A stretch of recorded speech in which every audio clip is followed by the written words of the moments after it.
नमस्ते सम्पूर्णलाई। सबैजना सन्चै आरामै हुनुहुन्छ। म एउटा सानो विष्णु माझीको पुरानो गीतको टुक्का गाएर सुनाउँछु।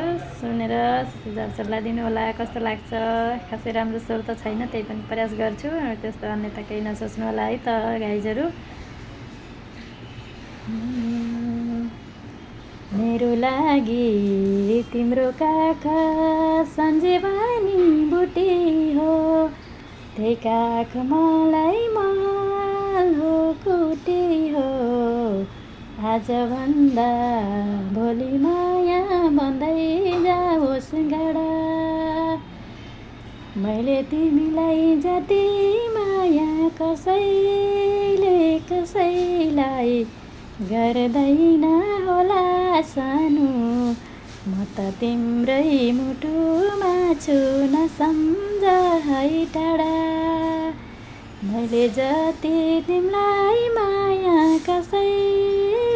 कसैलाई गर्दैन होला सानो।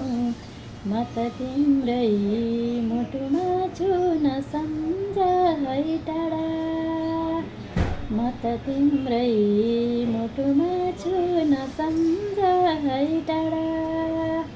हस्त नमस्ते।